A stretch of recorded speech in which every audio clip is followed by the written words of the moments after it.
السلام عليكم ورحمة الله وبركاته magacaygu waa Iid Cumar oo ku sugan magaalo xeebeedka Mombasa runtii aad ayaan u soo dhaweynaynaa ama aan u soo dhaweynayaa TV-ga STN oo runtii barnaamij aad iyo aad u wanaagsan u fiican soo gaarsiiyay magaalada Mombasa waana markii ugu horeysay oo barnaamijka noocan oo kale ila tali ay runtii ka sameynayaan magaalada Mombasa marar badan waxaan ku ogeyn gobolka North Eastern iyo magaalada Nairobi caasimadda dalka marka aad baan u soo dhaweynaynaa marka koowaad STN oo runtii TV Soomaaliyeed oo aad iyo aad ay dadku u daawadaan annaguna aynu jecelnahay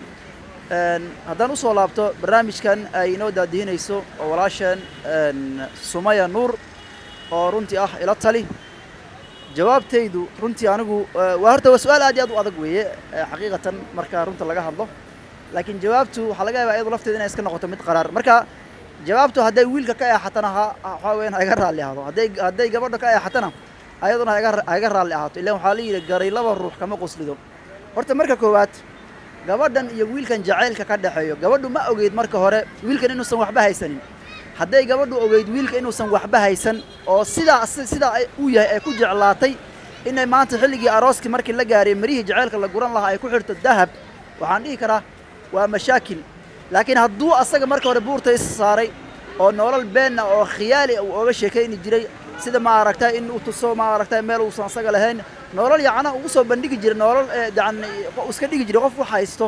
oo maanta markii guurkii la gaaray asagana laga yaabo inuu marka horeba dee ka tusiyey noloshiisa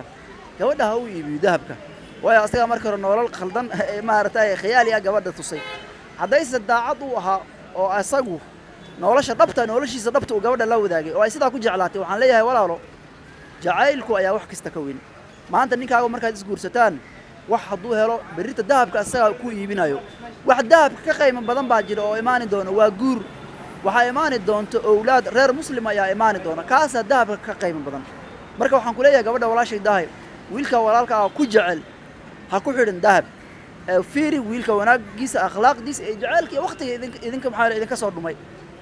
haddii marka gabadhu ay ogeyd ninka xaaladiisa oo maanta markay la gaaray ay sidaa ku diido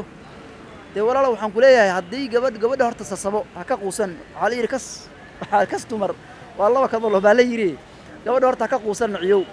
oo jilbaha iyo garka qabso waxaa dhahdaa war ina adeeray dee wax ma haayo waana ku jeclahay haddaa xitaa markii hore nolosha ay khiyaali ahayd hadda waa xaqiiqadii iga raali noqo walaalay maalinku wax ilaahay nasiib waan ku iibinaya iga raali noqo ku dheh hadday kaa diiddo soo maha barada gabdhaha way badan yihiin magaalada gal gabadha kugu ogol dahab la'aanta ka guurso antaasaan kugula talinayaa hal qofna mustaqbalkaaga dhan ha ku xidhin gabar yahay wiilkaas guur buu diyaar u yahay guurso haddaadan dahab noloshu dahab maaha noloshu waa guur haddaad diyaar u tahay wiilka guurso haddii kale soo maaha berrito markuu kaa tago waxba ha ku eedin intaasaan kusoo gabagabaynayaa aad baad umahadsantihiin waana salaamaya bahda TV-ga STN TV oo runtii halkan inoo daadiinayo walaalkeen maxamed cabdi bootaan barnaamijkuna waxaa weeye ay soo diyaarisay ama ay daadiinayso walaasheen Sumaya Nuur aad baan idin salaamaya assalaamu calaykum waraxmatullahi wabarakaatu waxaan joogaa magaalada Mombasa anigoo maxamed deeq waxaan kula talinahay wiilka inuu ma aragtaa gabadhaas u garbaxo u raadiyo deeq iyo deenba u raadiyo si oo farxadda gabadhaas u ilaaliyo muhiimadda waxaa gabadha jacaylkaaga hadduu farxo noloshaada iyo mustaqbalkaaga dambana waa farxaysay that's it السلام عليكم ورحمة الله وبركاته وأنا مجاعيقة فرحان هرتا سؤال سأيتهاي وفهمي أنا قلت لدي دوحي إلى تهاي كل جعل ذهب وحل اسكو دورت معهن شالي هدو جعل بين أحمري وشالي سداعد سجعل هذين هدنا ذهب درتيس إن لو كلا تجمعهن وحندي لهاي جوري أنا أذين جو أنكس أتكنو قتيد أو ذهب كحلتان كيس اسكو داي وجعلكين هرؤسي وتا أنا جو إجنتاس تلذيذ magacaygu waa maxamed cali cumar magaalada joogno waa Mombasa magaalada aan ku sugannahay town Bondoni marka su'aashaas waxa ka dhigi lahaa gabadha waxay rabto macnaha waxay ku xirantaa qofka ninka ragga suu ku xiran yahay situationkiisa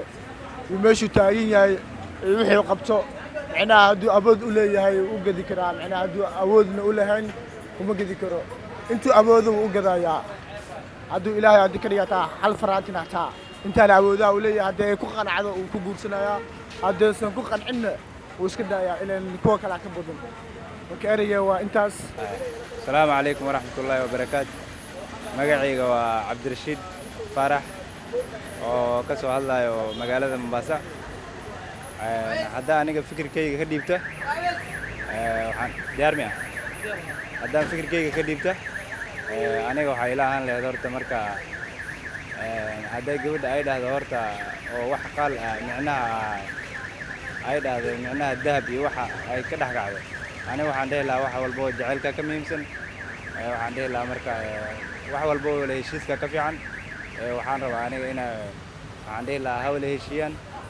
wax meel ha dhigtaan aan dhihi lahaa aniga fikirkayga teeda kalena idaacadda STN waan soo dhaweynayaa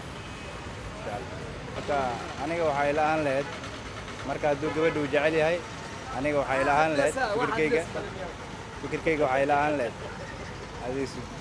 fikirkayga waxaa ila ahaan lahayd in oo wiilka loo qafiifiyo maadaama uu wiilka uu jecel yahay marka aniga saas ila ahaan lahayd fikirkayga. Asalaamu calaykum waraxmatullaahi wabarakaatu magacaydu waa Maxmed Amiin oo magaalada jooga Mombasa waxaan anay talada oo walaalkay ku xujeynayaa inaan oo ku dhihi lahay taladaas waxaa qaban kartaa saad oo gabadhaas saad ugu dadaali lahayd falkeedana gashid ama gabadha walaashay waxaan kula tala lahay inaa wiilkaas saas ku jecel inaad ku xujaysid maaha jacaylba waa ogtahay jacayl macaniisa qof is jecel macaniis waa ka saysaa laakiin waxaan jeclahay ama gabadha walaashay waxaa waalinayaa inay oo ninkaas si wanaagsan ama si deganaansho ah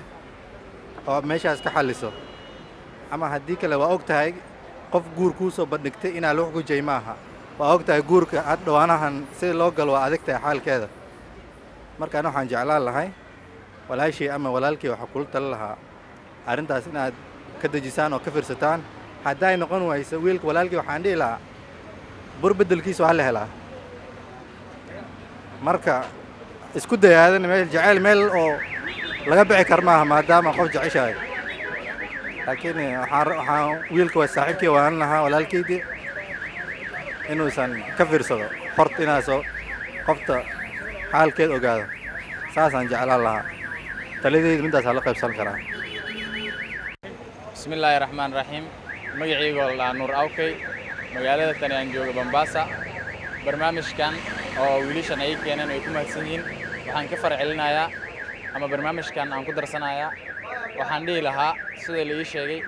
gabar baa waxay xujeysay wiil oo ay ku xujeysay inay u gado dahab horta waxaan ka dhihi lahaa saddex qodob nolosha lagu sheegayo dahab kuma xirno waa isfahan labada qof inay isfahmaan marka gabadhaas waxaan kula talin lahaa ama aan ku darsan lahaa hadday heshay wiil ay isfahmeen oo nolosha la daadihiyo waxaan dhihi lahaa inay ku xujayso dahab ama waxyaalo yaryar oo adduunka ah waa lagu qurux badan yahay maantadan la joogo wiil go'aan ku gaaro inuu ku guursado way yar tahay marka aniga waxaan ku darsan lahaa oo gabadha walaashay kula talin lahaa inay wiilkaasayti sida degdegsiyaha ah sida uu asaga habi ku yahay inay Allah abaqaado ani go'aankayda taasaan ku darsan